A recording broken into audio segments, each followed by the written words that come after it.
반갑습니다. 더불어민주당 연구소가 주신 김영수입니다. 오늘 우선 내 인사만 하기 전에 오늘이 네 번째 특강인데 우리 맹성규 의원님 그리고 특히 이원우 의원님 처음부터 시작을 해서 끝까지 강의 끝날 때까지 그 네 번째 다 이렇게 와주셔서 특히 감사드리고 끝나시면 제가 강의로 큰 선물을 하나 보내드리겠습니다.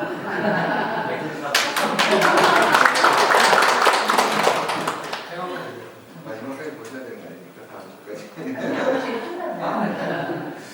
먼저 바쁜 중에도 오늘 특강에 참석해 주신 우리 의원님들과 제 지역 연구가 우리 주민들께도 감사드립니다. 그리고 오늘 강연 함께 수락해 주신 김준현 전 국립외교원장님, 지금 보니까 외교광장이라는 걸 맡아서 좀 안식년, 교수 안식년 하시면서도 끊임없이 특히 어제 백분 토론에 나가셔서 거의 밤새다시피 생방송 나갔다가 오시고 나신 이렇게 나와주신 우리 김진영 원장님께도 감사드립니다. 제가 지난 2월부터 대한민국 위기를 딛고 기회를 하는 주제로 각 분야 전문가를 초청해 5차례 특강을 연속으로 진행하고 있습니다. 첫 번째는 반도체 산업 전망, 두 번째는 국민연금개혁, 그리고 지난주에는 개연의 가능성과 방법론에 대해서 각 분야 최고 전문가들께서 강연해 주셨습니다. 매번 많은 동료 의원님들께서 관심을 갖고 참석하셔서 끝까지 강연을 경청하시고 열정적으로 질문을 하고 토론을 주고받으시는 모습에 매우 감명을 받았습니다. 의원님들의 그런 모습을 보며 이런 자리를 마련하는 것에 더욱 큰 보람을 느낍니다. 지난 첫 번째 강연을 통해 느꼈던 반도체 기업에 대한 지원 확대에 대해 참석하신 의원님들께서 많은 공감을 하셨고 이번에 아마 본회의의 30일에 그게 법안이 통과되지 않을까 이런 기대를 해봅니다. 두 번째 국민연금 개혁과 관련된 강연에서는 한국의 OECD 회원 가입국 중 노인 빈곤율이 가장 심각하다는 걸 알고 이에 대한 대책 마련을 우리 국회에서 해야 되겠다는 그런 생각도 가져봤습니다. 지난주 개헌에 대한 강연에서는 늘 권력 부족 개편에만 매몰되거나 정치적 이해관계가 첨예해 논의가 진척되지 못했지만 이제는 4차 산업혁명이나 기후위기와 같은 새로운 도전에 대응하기 위해서라도 실질적인 접근 방식으로서의 전환이 필요하다는 공감대를 확인할 수 있었습니다. 세 차례에 걸쳐 각각 강연에서 저희는 국회의 역할과 과제를 유출할 수 있었고 그런 공감 속에서 마침 지난주 아까 말씀드린 대로 반도체 지원법이 기재의 수위를 통과하게 됐습니다. 그리고 오늘의 주제는 일본의 새로운 방위 전략과 대한민국입니다. 사실 이 주제를 2월 달에 우리가 결정을 했는데 지금 저는 그 외교 분야에서 가장 지금 우리가 현안 떠오르고 또 해결해야 되고 우리 국민들께서 알아야 되는 게 일본 관련인데 마침 우리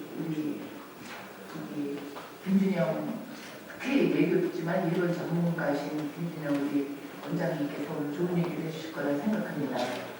급변하는 글로벌 정세 속에서 일본은 국방비를 대폭 증액하고 미국을 뒤엎고 지역의 안보의 영역을 강화하고 있습니다. 그러나 핵심은 반격 능력의 보유에 있습니다. 이는 일본이 다시금 전쟁 가능 국가라는 통로를 여는 것으로 해석할 수 있기 때문에 역사를 기억하고 있는 우리에게 쉽게 수용하기 어려운 문제입니다.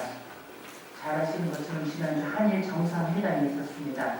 개인적으로 그 과정과 절차에 대해 동의하기 어려운 점이 많았고 결과에 대해서는 분노와 상실감이 많이 컸습니다. 오늘 이 자리에서 대일관계와 동북아 정세에 그동안 어떤 변화가 있었는지 또 그 변화의 의미는 무엇인지 우리는 어떻게 대처해 나가야 하는지 등에 대해 김준현 원장님의 공연을 통해 함께 토론하고 고민하는 의미 있는 시간이 되길 기대합니다. 끝으로 다시 한번 소중한 시간을 내서 참석해 주신 여러분께 감사 인사를 드립니다. 감사합니다.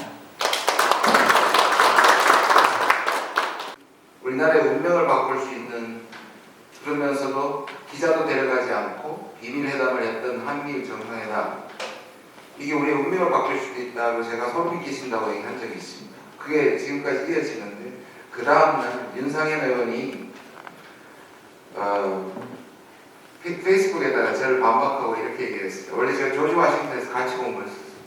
시기는 조금 엇갈리지만 거기서 뭐라 그랬냐면 나는 저 사람이 외교관장이 일어났다. 이렇게 시작하면서 저런 사람이 국립 외교장을 했던 게 오히려 소름 끼친다 했습니다. 그래서 제가 오늘 말씀드리는 것은 사실 저는 그 걱정이 굉장히 많습니다. 강제 동원도 문제지만 향후에 외교 판도에서 우리가 갈 길이 굉장히 험한 길이 놓여 있다 그렇게 생각합니다. 시작해서 기선도가 너무 길었습니다. 시작은 안보 전략이 아니었습니다. 저는 처음부터 안보 전략이라고 생각했지만 그 이빨을 숨기고 실제로는 안보 전략인데 경제 전략인 것처럼 두 개가 시작되는 게 지역 전략입니다. 중국은 1대1로고요. 미국은 인도태평양 전략입니다. 이 인도태평양 전략이 여러분 이미 많이 들어보셨겠지만 아베의 다이아몬드 전략에서 출발합니다. 다이아몬드 마르모꼴이지 않습니까? 그러니까 일본, 인도, 호주, 미국을 연결해. 일본은 굉장히 흥분했습니다. 지금까지는 미국의 전략을 추종하고 전략이 사실 없었는데 미국이 트럼프 대통령이 된 것을 그대로 받아가지고 인도 태평양 전략이라고 했고요. 그 다음에 당이 바뀐 바이든 정부의 의견을 바꾸지 않고 가져왔습니다. 그 이유는 뭐냐면 이게 바로 중국을 봉쇄하는 전략으로서의 가치가 있었기 때문입니다. 처음에 시작할 때는 지금도 그렇게 얘기합니다. Open and inclusive 또는 free and open 인도태평양이라고 합니다. 개방되고 자유로운 지금 얘기되는 단어들 중 다 들어있죠. 근데 실제로는 이것이 더 강화되는 것은 지역에서의 중국을 봉쇄하는 전략이 숨어 있습니다. 문제는 다시 미국의 미중 갈등이 실현되고 또는 갈등이 되는 곳이 바로 이 아시아에 대해 지점을 중심으로 한다는 겁니다. 그러니까 중국은 여전히 미국에게 지금 당장 상대할 정도의 힘이 없다고 스스로 판단하고 있습니다. 제가 자주 인용하는데 중국의 고위관리가 이렇게 표현한 적이 있습니다. 저는 가장 적절한 표현이라고 생각합니다. 미국이 펀치 게임을 하면 중국은 맷집 게임을 한다. 중국은 길게 보고 버티는 전략이다. 미국은 계속 중국을 왜냐하면 시간대가 다르기 때문입니다. 미국은 중국이 당장의 위협이라고 생각하고 지금 사다리를 걷어차지 않으면 중국을 다시 주저앉힐 수 없다는 위기감을 느끼고 있지만 중국은 길게 봐서 지금은 미국의 공세를 막아내는 것이지만 결국 대세는 중국이다. 근데 그 타임라인이 적어도 3, 40년이 됐다는 걸 우리가 주목해야 됩니다. 차이가. 그런데 문제는 아시아입니다. 중국이 아시아에서는 사활이 걸려있고 봉쇄당하면 그 자체가 맷집 게임을 해도 대세가 자기한테 구겨지지 않기 때문에 적어도 여기서는 저항선이라고 볼 수 있습니다. 미국은 봉쇄선이고 중국은 이것을 돌파해야 되는 돌파선입니다. 이 거진 지금 보시면 이겁니다. 4개의 지점이 있는데요. 제일 위에는 보시면 한반도고요. 그 밑에가 동중국해입니다. 그 밑에가 대만이고요. 그 밑에가 남중국해입니다. 이 줄을 그으면 이게 미국과 중국의 갈등이 최전선이라고 볼 수 있습니다. 그런데 여기서 전쟁을 붙는다는 게 아니라 미국과 중국은 서로 이렇게 표현할 수 있겠습니다. 이 지점들을 통해서 간을 보거나 경고를 하거나 또는 너무 끌어오를 때 우리가 압력밥솥에 약간 그 가스 김을 빼는 것 같은 군사 충돌이나 충돌을 감행할 수 있는 지역들입니다. 이미 예고편들이 있었습니다. 우리는 사드였고요.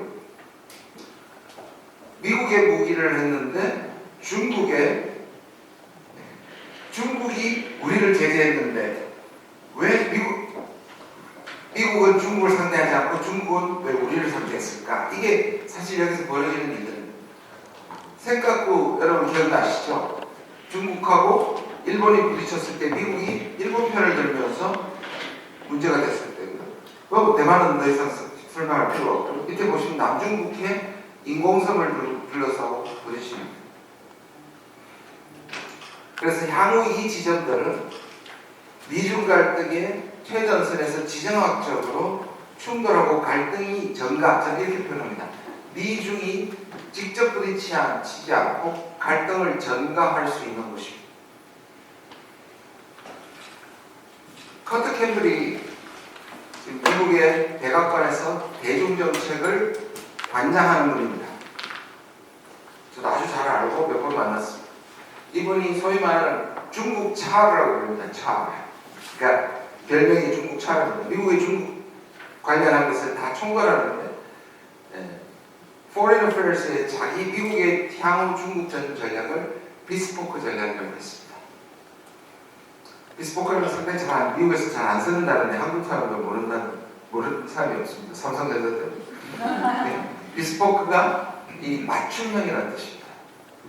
과거에 소련은 그냥 동맹 대 동맹이라는 딱 단일 대우가 가능했는데 아시다시피 중국은 지난 수십 년 동안 서방과 중국과 미국이 서로 연결되어 있어 상호의존되어 있습니다. 얽혀 있기 때문에 이 중국을 견제하기는 훨씬 더 복잡한 네트워크를 필요로 한다. 그래서 수십 개의 네트워크를 지금 계속 만들고 있습니다.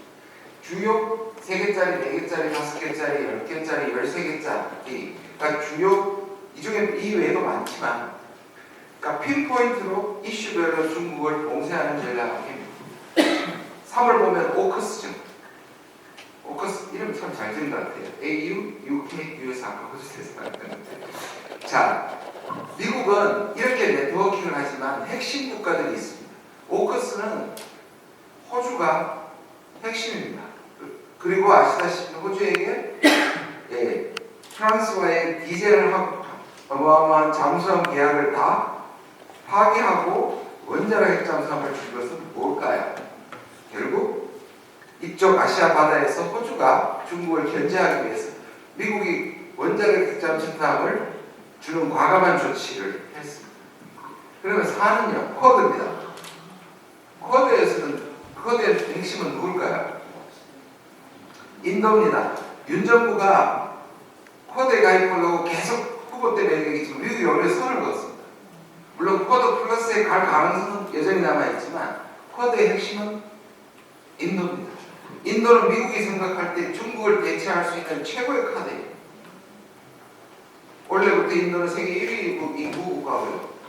발전이 잠재력이 무궁무진합니다. 그런데다가 중국 바로 밑에 있고 그런데다가 국경 분쟁 때문에 중국과 사이가 좋지 않습니다. 미국에는 최고의 카드입니다. 그런데 최근에는 인도가 오히려 역이용하고 있죠. 여러분 잘 보시다시피 인도는 저는 최근에 인도의 외교를 보면 우리가 벤치마킹 해야 될 점이 굉장히 많다고 생각합니다. 미국과 우방국으로서의 기반 속에서 오히려 그러나 중국의 위협을 견제하면서도 중국을 봉쇄하는 최전선에 서지 않습니다. 그 다음에 Five Eyes고요. 민주국가 10이고요. 자, 우리한테 한국한테 원하는 비스포크는 이겁니다. IPF 두 가지가 있는데 그 뒤에 말씀드립니다. 왜냐하면 여기서는 미국이 미래의 패권, 중국의 패권을 중국을 걷어차고 제가 아까 표현한 것처럼 중국의 부상을 사다리를 걷어차고 자국의 그걸 올리기 위해서 가장 필요한 존재, 경제적으로 그것이 바로 한국이기 때문입니다. 조금 더 설명드리겠습니다. 미국은 바이든 대통령은 자기 대외정책의 이름을 중산층을 위한 대외정책이라고 명명했습니다. 저는 이런 제가 미국을 전공하고 있는데 미국의 대외정책을 저렇게 노골적으로 국내 자기 지지층 또는 중산층을 위해서 저는 대놓고 보호를 할 것이고 저들을 위해서 뭘 하겠다고 얘기한 적을 본 적이 없습니다. IRA나 반도체 법안이 바로 저 기본 원칙에서 출발합니다. 왜냐하면 한번 보시면 우리가 지난 두 번의 선거를 잘 보시면 물론 저 동북부 지역은 공화당과 민주당의 캐스팅 보트 역할을 옛날부터 해왔습니다. 근데 그게 더 노골적으로 된 게 지난 두 번의 선거입니다. 기억하시겠지만 2000몇 년입니까? 2012년이죠. 힐러리 클린턴과 트럼프가 붙었을 때 우리가 가장 많이 들었던 단어 중에 하나가 러스트벨트, 녹슨. 왜냐하면 저 지역이 위스콘신, 오하이오, 펜실베니아 저 지역은 미국의 영광을 미국이 슈퍼파워로 등장하는데 가장 큰 역할을 했던 기계, 그죠? 자동차 이런 제조업의 강국이었어요. 저기 강한 지역이었습니다. 그런데 저기가 쇠락하고 그래서 녹이 썰었다는 말입니다. 그런데 여기가 민주당에 상당한 지지계층이 있는데 왜냐하면 노동자들이거든요. 근데 노동자들이 본격적으로 등을 돌렸습니다. 저때. 왜냐하면 중산층이 붕괴됐고 그때 힐러리를 향해서 제일 많이 말했던 말이 뭐냐면요. 칵테일 레프트였어요. 우리나라에 똑같은 말이 있어요. 강남 좌파. 그러니까 자기들은 화려한 호텔에서 칵테일을 마시면서 노동자의 아픔을 말하는 척한 위선을 내고 그때 돌아서서 사실 트럼프가 당선이 됐습니다. 그리고 4년 후에 바이든도 바로 저기 기억나시죠? 한 3일 동안 결과가 안 나와가지고 마지막에 뒤집어졌던 기억나죠? 저는 트럼프가 코로나만 아니었어도 또는 코로나를 조금이라도 정성스럽게 대비를 했다면 저는 재선됐다고 생각하는 사람 중에 하나입니다. 워낙에 망쳤기 때문에 저기 일부가 돌아왔거든요. 그래서 가까스로 승리했습니다. 그러면 내년의 선거도 결정할 것이 저기입니다. 그래서 미국에서 선거를 이기려면 러스트를 뺏겨야 된다. 미국이 누구든지 저 러스트를 벗기고 미국의 제조업을 부활시키지 않으면 특히 민주당의 재집권을 위해서는 저는 너무 중요한 것입니다. 그러려면 뭘 해야 되냐? 그렇다고 해서 다시 조선 기계 자동차로 갈 수 없죠. 그래서 바이든 대통령이 정부가 출범하면서 4가지 전략 영역을 결정합니다. 미국의 미래를 결정하고 중국과의 대비해서 4가지 분야, 물질 그리고 BBC입니다. 바이오, 배터리, 칩 그리고 물질, 히토리움, 카드뮴이 아주 중요한 소재들입니다. 그런데 이 4가지는 전략 영역으로 했다는 뜻은 뭐냐면 미국이 시장 원리를 따르지 않겠다는 뜻입니다. 미국은 시장에 맡겨둔 정책을 했었는데 국가가 챙기겠다는 거예요. 그게 지금 벌어지고 있는 겁니다. 그러면 가장 빨리 미국의 자업을 창출하고 정치에 이용하기 위해서는 빨라야 되죠. 그러면 미국 스스로가 투자를 해서는 수십 년이 걸릴 겁니다.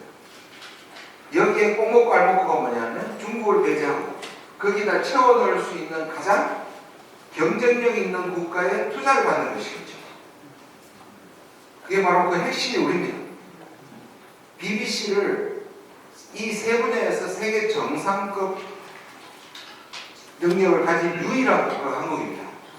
독일은 바이오가 강하지만 반도체가 약합니다. 배터리도 약합니다. 대만은 반도체밖에 없습니다. 일본은 사실은 이 세계에서 반도체 장비 외에는 크게 경쟁력이 없습니다. 적어도 향후 5년에서 10년에서 한국을 이 3가지를 당할 국가가 없습니다. 왜 작년에 바이든이 와서 대통령 만나는 일보다 이 3분야의 CEO를 만나는 일이 더 급했는지를 알 수가 있습니다. 그리고 그 결과는 오히려 투자는 우리가 하고 사실 뒤통수를 계속 맞게 되는 겁니다.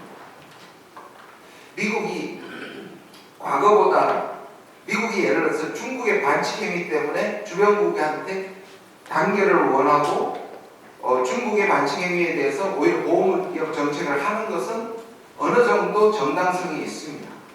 근데 미국이 자체 진영 내에서 그렇다면 적어도 공정한 경쟁을 해야 되는데 그렇지 않다는 거예요. 지금 우크라이나 전쟁이나 중국의 위협 때문에 참고는 있지만 사실 IRA에 굉장히 충격을 받은 것 역시 유럽도 마찬가지입니다. 반도체도 마찬가지일 겁니다. 저는 그래서 IRA와 비슷한 것을 CMRA니까 지금 유럽도 하고 있죠. 한국은 이 정부가 답답한 게 좀 오늘 주제와는 다르지만 미국의 불만을 가지고 있을 유럽과 사실 연대했어야 됩니다. 지금 우리는 유럽에도 못 들어가고 미국에도 못 들어가고 있어요. 자, 미국의 안보 전략 깜깜하시죠? 저도 제가 요새 방송 들어가기 전에 생방송 들어가기 전에 꼭 마음을 진정시키고 들어갑니다. 제가 이런 사람이 아닌데 혹시 여기 피어나올까? 우리나라는 말만 실수 하나로 날아갈 수 있지. 자, 미국의 안보 전략인데 이분이 누구냐 하면 애시턴 카터라는 분인데 국방장관까지 했습니다. 오바마 때. 근데 이분이 진짜 전략가고요. 미국의 미래는 제가 저를 그림을 그려놨어요. 매트릭스와 비슷하다고 저는 생각합니다. 제가 이제 형상 이미지화한 건데요. 미국이 헤드쿼터가 있고요. 거기 여러분 보시면 영화를 혹시 보시면 다들 그 어떤 캡슐 안에 들어가 있지 않습니까? 인풋은 헤드쿼터만 할 수 있고 거기서 가상의 세계 속에서 마치 이 헤드기어를 끼고 그 가상의 세계에 들어가는 것처럼 그죠? 그런 형태를 갖고 있습니다. 뭐냐면 이렇게 불렀어요. Grand Strategy of Network Centrality. 마치 거대한 컴퓨터망처럼 미국은 만들고 있습니다. 그게 핵심이 뭐냐면 MD입니다. 그래서 아시아 제1형 전략에서 MD인데 거기에 필요한 세 가지 단계가 지소미아, 악사, MD입니다. 이거는 오바마 대통령 때부터 본격화됐고요. 오바마 대통령 뒤에 말씀드릴 텐데 미일 관계가 새로운 차원으로 가게 됩니다. 그 부분 뒤에 말씀드릴게요. 악사는 군수 지원 협정입니다. 그래서 이게 이제 한국하고 일본하고 맺어지면 군수 물자를 서로 언제든지 지원할 수 있습니다. 상호 지원할 수 있습니다. 그리고 MD는 미사일 디펜스입니다. 이게 미국이 얘기할 때 한미를 묶는 것 중에 군사 전략에서 가장 중요한 세 단계라고 오바마 때 국회 보고서에도 계속 나오고 강조합니다. 그 조금 뒤에 좀 더 말씀드릴게요. 자, 이게 어디서부터 시작하냐? 이게 이제 소위 말하는 미국의 전후 정책부터 시작합니다.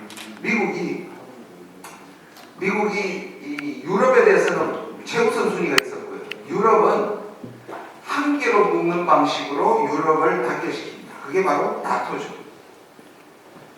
그래서 나토를 우리는 이중봉쇄라고 얘기했습니다.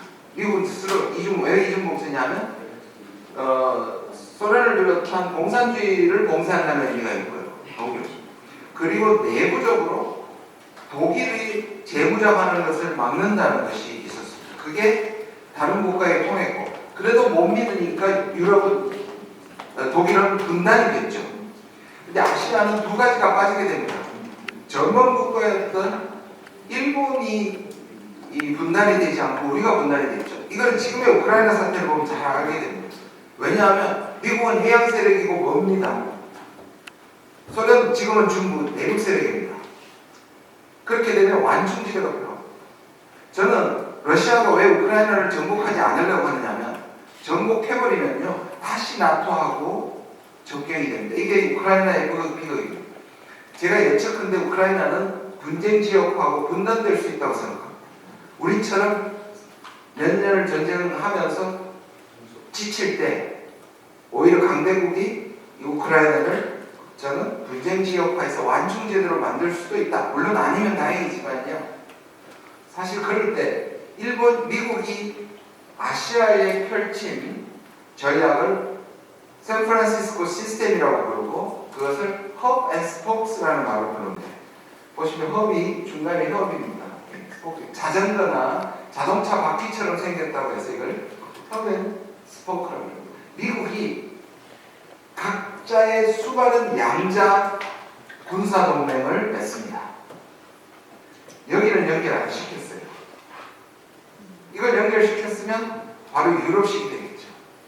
여기에서 이렇게 만들면서 문제가 된 게 뭐냐면 일본은 그러면 근데 미국은 유럽만큼 독일만큼 일본의 점검 관련해서는 매우 느슨했습니다.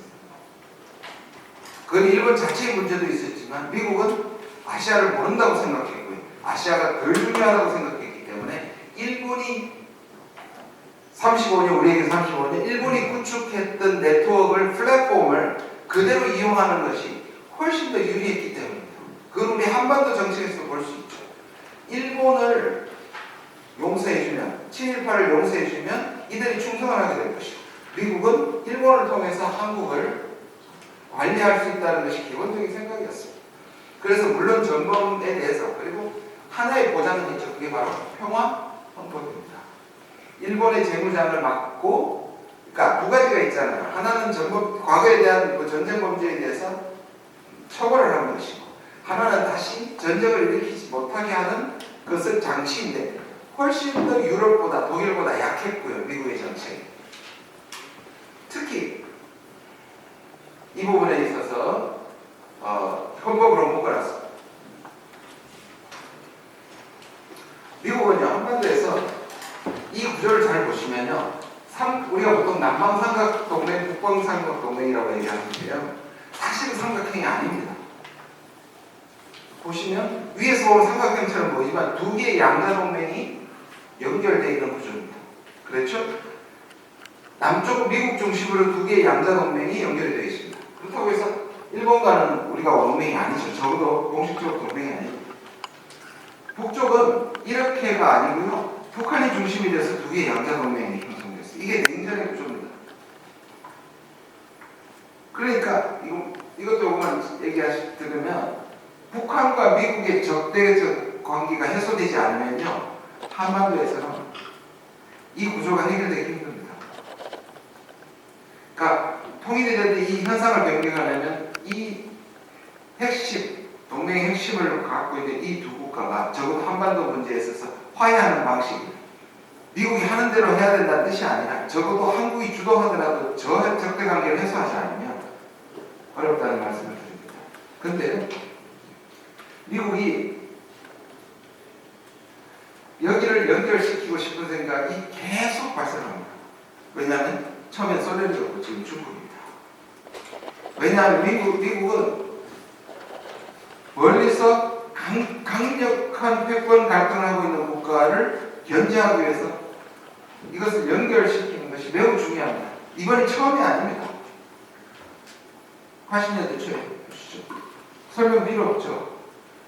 그때 미국과 소련이 신냉전, 아프간 전쟁, 소련의 아프간 침공 이후에 레이건이 주도를 했고 나카소네 전두환. 그때 나카소네가 말했던 게 바로 지금의 기시다 아베 정부의 일본판 극우의 세력의 뿌리를 갖고 있는 것이 바로 저거였습니다. 우리도 적극적으로 완벽했죠. 새 정상이 완벽했는데 그때는 아직 시기가 아니었고 생각보다 빨리 탈냉전이 와버립니다. 조건은 좋았지만 환경이 좋지 않았습니다. 이 새 정상이 같은 이념으로 묵힐 수 있었지만 오히려 탈냉전으로 가면서 저거는 무사히 됩니다. 두 번째 보십시오. 2000년대 9.11 이후에 부시 대통령이 테러와의 전쟁을 하면서 아시아에서는 이걸 못 끌려고 했습니다. 고이즈미와 아들 부시는 같이 말을 타고 활을 쏘는 장면까지 혹시 기억하시는 분 계실 겁니다. 미일 관계가 엄청나게 가까워집니다. 그때 한국에게 요구한 게 뭐냐면 바로 전략적 유연성입니다. 이 삼각동맹을 만들려고 했을 때 그때 저항했던 대통령이 바로 노무현 대통령입니다. 이 전략적 유연성 굉장히 우리한테는 전략적으로 큰 도전이었습니다. 뭐냐 하면 주한미군은 북한에게 전담된 미군이어야 했는데 미국의 필요에 의해서 이것을 빼서, 물론 그 당시에는 중동이는 테러와의 전쟁이었지만 이게 언제 주변국하고 부딪히면 한국은 주변국의 분쟁에 말렸던 거죠. 우리에게는 주한미군의 전략적 유연성은 우리한테 반가워 쓴 게 아닙니다. 한국을 지켜주는 것에 대한 문제에서 넘어서 우리가 미국의 분쟁에 연루될 수 있는 첫 미국의 압박이었습니다. 그걸 끊임없이 저항하다가 나중에 미국의 압박이 너무 크니까 우리가 전장군을 가져오고 대신에 전략적 유연성을 조건부로 겨우 받아들입니다. 그게 뭐냐? 한국의 허락 없이 이 전략적 유연성을 발휘할 때는 한국과 협의한다는 조건을 붙여서 그때 이것을 약화시켰습니다. 미국으로서는 수건을 못 이뤘습니다. 완벽하게 못 만들었습니다. 이게 이제 지금 다시 진행되고 있습니다. 근데 아쉬운 것은 그때와 가장 다른 것은 미국입니다. 지금까지는 공화당의 우파 정부가 이걸 주도해왔고 그게 그 정권의 선택과 맞죠. 근데 지금은 민주당이 혹은 오히려 한국하고 일본은 완벽하게 받아들여지고 있습니다. 자, 일본의 전략을 조금 더 볼게요. 그럼 일본은 어떠냐? 여기 보시면 요시다 닥터리라고 하죠. 전수방입니다. 이거에 대해서 일본 내부에서는 일본을 성장시키고 제2위의 경제국 대국으로 올린, 중국 전에요, 올린 혁혁한 공은, 그래서 일본 내부에서도 다시 군사 부활하고 이런 거에 대해서 반대하는 세력이 있습니다. 사실 일본은 이제 평화헌법이라는 것의 기능이 거의 정지됐다고 보시면 됩니다. 바로 미국의 비호 아래 들었습니다. 자, 보시면 평화헌법이 이 전수방위, 그리고 국제정치적으로는 계획안보라고 합니다. 아베 독트린 집단안보인데요. 이게 무슨 뜻이냐면 굉장히 국제정치적으로 의미 있는 겁니다. 계획안보는 뭐냐면 공격을 받았을 때 내가 수비하는 거죠. 이거는 뭐 국가로 치면 천부의 권리입니다. 그렇죠? 그냥 당연합니다. 근데 이 집단안보는 뭐냐면 우리가 일본이 정상국가로 가려고 한다는 말의 바로 핵심이 바로 이겁니다. 유엔에는 7장, 유엔이 성립할 수 있는 근거는 집단안보를 인정하는 겁니다. 왜냐하면 유엔은 다른 나라에서 분쟁이 생겼을 때 유엔이 들어갈 수 있어야 유엔이 강해지는 거예요. 그걸 우리는 집단안보라고 합니다. 일본은 집단안보권이 없습니다. 일본이 받아들였고 미국이 그렇게 만든 것이고, 바로 스스로 헌법상 일본은 집단 자위권을 부인해 왔습니다. 그러면 미국이 뭐가 문제가 됩니까? 대만이나 한국에서 분쟁이 생겼을 때 일본을 도움을 받을 수 없게 되는 겁니다. 그래서 일본도 이것도 살짝 경계선을 허무는 게 뭐냐 하면 유엔 안보, 뭐죠? 평화 유지군. 그래서 논란의 여지가 없는 곳에 평화 유지군을 파견해 왔습니다. 근데 그것도 사실은 일본이 하면 안 되는 겁니다. 최근에 여러분 RAA라고 들어보셨죠? Reciprocal Access Agreement라는 겁니다. 이게 뭐냐면 일본은 원활화 협정이라고 합니다. 이게 뭔지 아십니까? 영국과 맺고 호주와 맺고 베트남과 맺는 게 뭐냐면, 이게 일본이 저쪽 국가와 합의하면 일본이 접근권을 인정하는 겁니다. 일본이 군사를 파견할 수 있는 그 토대를 한 국가들을 만들고 있습니다. 이것 역시 일본이 집단안보를 하는 겁니다. 이걸 해준 게 누구냐? 피보트 아시아 기억나시죠? 오바마 정부였고요. 그때 힐러리. 자, 여기 2015년이었고요. 잘 기억하시면요, 2015년에 바로 웬디 셔먼의 망언이 있었습니다. 이때까지는 미국이 한일 관계가 나쁜 거고, 미국이 원해도 한일 관계의 잘못은 일본에게 훨씬 더 습니다. 적어도 민주당. 간섭하지 않거나 또는 심정적으로. 힐러리 후보도, 대통령 후보도 그런 얘기 했죠. 위안부는 너무 순화한 단어다. 섹스 슬레이브라고 얘기할 정도로 단호했고요. 적어도 우리에게 도덕적 우위가 있었습니다. 일본에 대해서. 근데 민주당이 그걸 허무는 계기가 바로 2015년 웬디 셔먼이었고, 그때 기억나실 겁니다. 두 가지입니다. 왜 한국 사람들은 과거만 쳐다보고 미래를 보지 않느냐. 그리고 두 번째, 국내 정치에 이용하는 정치인들에 대해서 대놓고 비판을 했습니다. 그때 이걸 다 관장했던 사람이 누구냐? 오바마가 아닙니다. 바이든입니다. 오바마는 외교의 문외한이었고요. 바이든은 외교의 달인이었습니다. 그래서 적어도 아시아 정책은 바이든이었고요. 그때 신안보 가이드라인, 미일 신안보 가이드라인에서 이미 그때 미국은 평화법을 무력화시키는 것을 일본과 같이 했습니다. 왜 그랬을까? 이유는 중국 때문입니다. 급해졌습니다. 지금 그게 실현되는 게, 보십시오. 개별자위권의 집단, 그리고 반격 능력을 확보합니다. 그리고 원활화, 아까 말씀드린 RAA, 그리고 한미일 안보협력을 지금 추진하고 있습니다. 미사일 정보 실시간 공유까지 합니다. 국방비를 2배로 증가시킵니다. 4년 안에. 그리고 무기 체계가 변동합니다. 그 뒤에 말씀드릴게요. 그리고 또 하나 보실 것은요, 트럼프가 당선됐을 때 키신저를 만납니다. 여러분, 여키신저 전략이라는 거 아마 들으셨을 겁니다.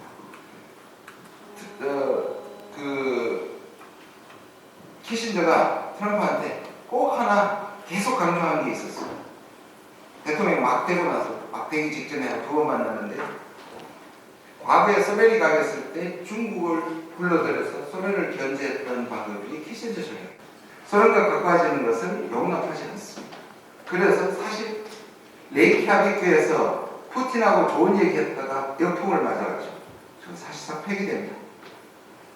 그러면서 바이든이 이것을 보고 회복시킨 게 뭐냐면, 둘을 갈라놓을 수 없는 대신, 다시 해서 중국과 러시아를 갈라놓을 수 없는 대신 아시아와 나토를 연결시키겠다는 구상입니다.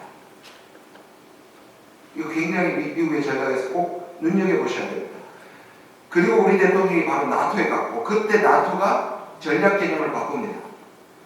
나토는 지금까지 과거의 냉전이 아니라 유럽 전체의 안보를 보장하는 것이었는데, 이제는 적을 상정하는 동맹 구조, 옛날의 냉전 구조로 돌아가게 되는 아주, 그렇죠? 거기에서 중국과 러시아를 적이라고 표현하지 않았지만 도전과 현상 유지, 국제 질서를 도전하는 세력과 위협 세력이라고 딱 못 받게 됩니다. 거기에 아시아의 미국의 맹방이라고 할 수 있는 네 국가를 데려갔죠. 한국, 일본, 호주, 뉴질랜드를 데려갔습니다. 이게 우연적으로 일어나는 일이 아닙니다. 미국은 이 둘을 연결시켜서 유럽의 일은 아시아를 개입시키고 아시아에는 유럽을 끌어오는, 그래서 영국도 프랑스도 다 뭘 만들고 있습니까? 인도 태평양 전략을 만들고 있습니다. 제가 아까 말씀드렸던 소름 끼친다고 했던 그거 문제입니다. 요거 전에요. 문재인 정부 때는 신남방, 신북방, 한반도 평화 프로세스를 그린 이 개념도가 저겁니다. 사실 제가 신남방 정책, 신북방 정책을 제가 이름을 고안했던 사람입니다. 이 전체 성사진을 제가 만들었던 사람인데요. 그때 생각은 이거였습니다. 중국의 1대1로와 미국의 인도 태평양 전략에서 선택을 강요하는 걸 막기 위해서 선제적으로 연결 개념을 해야 됩니다. 그래서 우리는 인도 태평양도 가야 하고, 그리고 1대1로 동시에 하면서 중첩적으로 다리 역할을 해야 된다는 것이 기본 개념이었고, 이걸 제일 좋아했던 국가가 바로 아세안입니다. 그래서 아세안과의 관계가 좋았고, 아세안도 미중 사이에서 이러한 우리와 같이 이것을 진정한 의미에서 개방된 지역을 만들기 위해서 노력해왔습니다. 근데 11월 달에 윤 대통령이 가가지고 아세안을 향해가지고, 물론 개방된, 포용된이라고 얘기했지만 오히려 미국의 워딩으로 미국의 진영에 참여할 것을 아시아에게 종용하게 됩니다. 자유비공식. 그리고 한미 공동선언을 하고 우리의 전략을 발표합니다. 인도 태평양. 이건 굉장히 심각한 건데요. 왜냐하면 우리가 내륙 세력인 동시에 해양 세력인데, 우리가 해양 세력에 올라타는 것은 의미합니다. 인도 태평양이 인도가 아니고 인도양 태평양에는 해양 전략입니다. 일본과 미국은 그 전략을 하는 게 맞는데, 우리가 거기 올라타면 형세가 어떻게 됩니까? 우리가 내륙 세력을 견제하는 최전방에 합니다. 한국판 인대 전략이라고 했지만, 저는 한국판이라고 구별되는 걸 하나도 볼 수가 있어요. 자유, 가치, 그리고 미국이 사용하는 용어들을 그대로 반복하고 있습니다.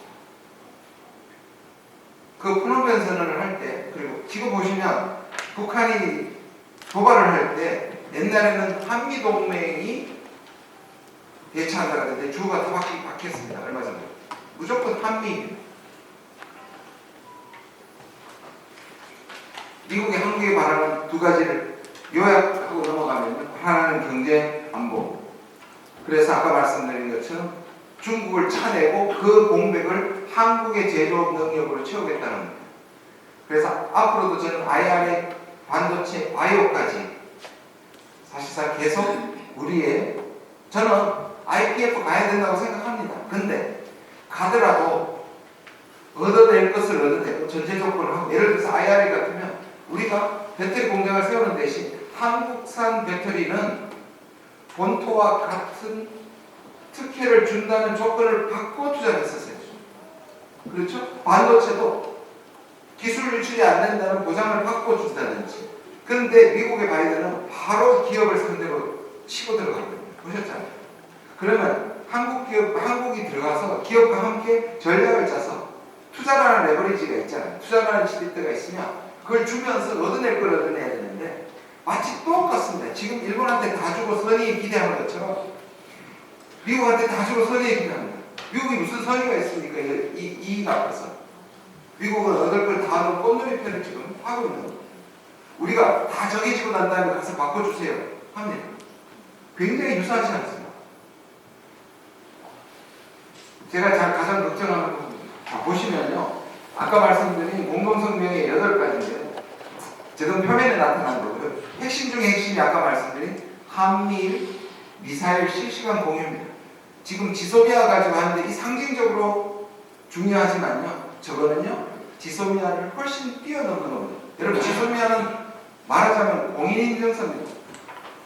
이 사람한테 공인인증서를 줘서 비밀을 할 수 있는 인프라를 만드는 겁니다. 근데 컨텐츠는 정해지지 않습니다. 근데 실시간 공유는 그것보다 훨씬 뛰어넘는 이미 한미일 사이에 저는 그리고 박근혜 정부 때부터 오바마 정부 만나면서 했던 가장 계속 반복됐던 게 뭐냐면요. 한미의 군사 전략의 상호 운용성이라는 겁니다. 인트라오퍼러빌리티라고 얘기하는데 그건 뭐냐면 명령 체계를 일치시키는 겁니다. 한미 연사가 그걸 하고 있습니다. 이제 한미 1의 상호 운용성을 확보해 나갈 것입니다. 뭐냐면 명령 체계가 같아집니다. 제가 아까 컴퓨터 말씀드렸죠. 코딩을 하는 겁니다. 그게 이제 실질적으로 저는 한미일이 동맹이란 말을 결코 쓰지 않을 거라고 생각합니다.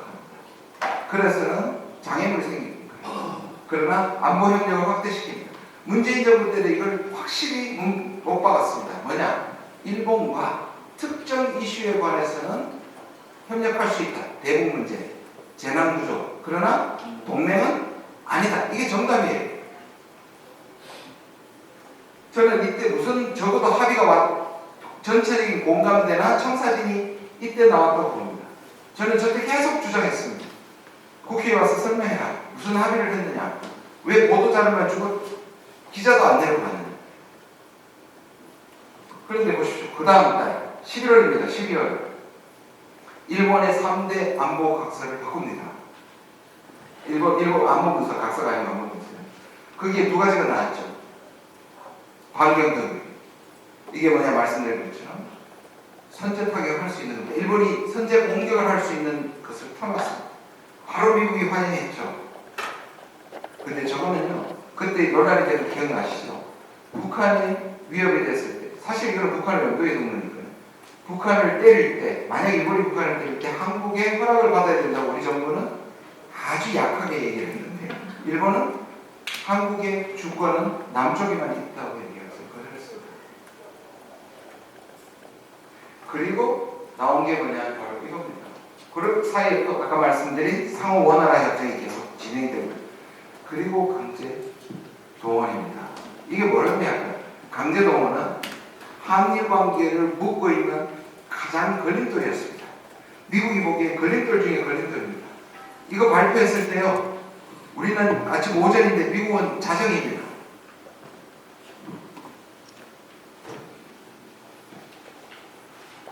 그리고 아까 말씀 지금 앤디 셔먼 국무부 차관입니다. 승진되어 있습니다. 주역들 바이든, 블링컨 그리고 주한 미대사까지 다 별도 성명을 낼 정도로 제가 주목하고 있는 것은 여기입니다. 이게 바로 내가 다른 국무부 고위 동료들과 함께 이 중차대한 협력관계에 그 많은 시간을 두고 집중한 까닭이다. 저는 이렇게 구체적으로 배우를 자처하는 환영사를 본 적이 없습니다. 미국이 배웁니다.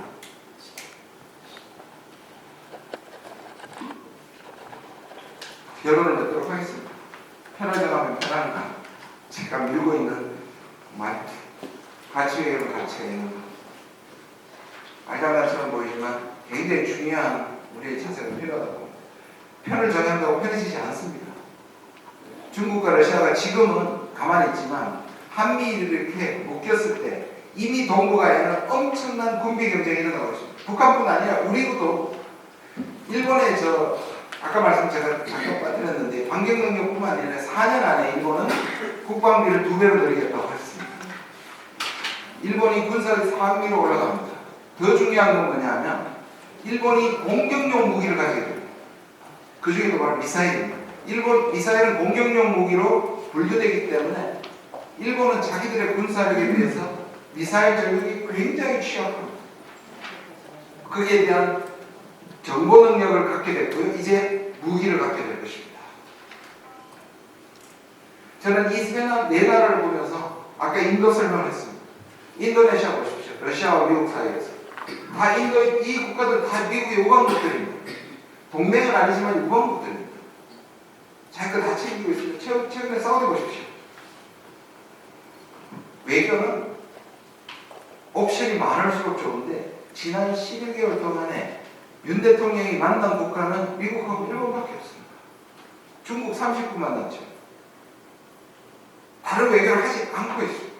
외교 무대에서 우리 한국을 만날 필요가 없는 한국이 변수가 되지 않고 있습니다. 한국 만날 필요가 없죠. 바로 일본하고 미국 만나면 되는 거죠. 단순히 삼각동맹으로 가는 게 문제가 아니고요. 군사 전략상, 외교상 우리는 미일 동맹의 하부 구조로 좀 과장하고 하면 그렇게 가고 흘러가고. 저는 강제동을 밑에서 거의 다 왔습니다. 예. 두 가지 시대적 과정을 미완으로 아직 남겨져 있다는 게 분명해졌습니다. 분단체제가 가고 있고, 분단체제는 평화체제로 구축을 해야 되는데 지금 한반도는 다시 신냉전이 중심이 되고 있습니다. 식민주의 극복 못했다고 생각합니다. 그건 분명해졌죠. 신내선 일체로 같아요. 정말 일본 정부를 보는 것 같습니다. 이게 일본의 한계다. 박진장관이었죠. 이게 일본에 줄 수 있는 한계다. 그렇죠? 앞으로 제가 예언할게요. 이미 벌어졌습니다. 제가 이거 어제 백분 토론에도 강조했던 부분인데요. 향후에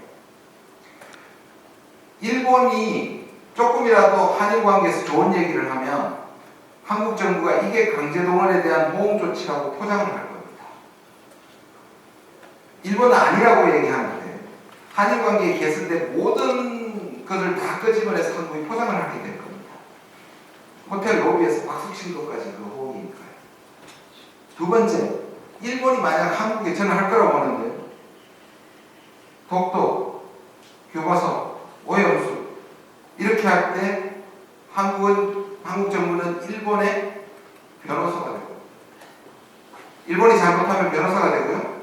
일본이 잘하면 포장이 됩니다.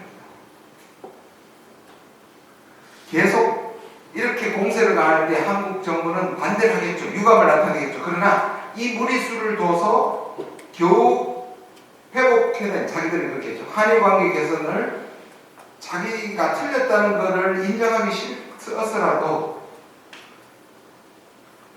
일본의 압박에 제대로 된 비판과 반대를 하지 못할 거라고 봅니다. 마지막이죠.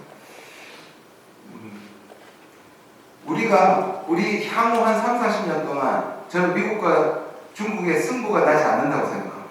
저는 미국이 중국을 이기지도 못하고, 미국이 중국을 완전히 제압하지도 못하고, 그렇다고 해서 중국이 미국을 추월할 수도 없다고 생각합니다. 그리고 다시 미국과 중국이 친해질 수도 없다고 생각합니다.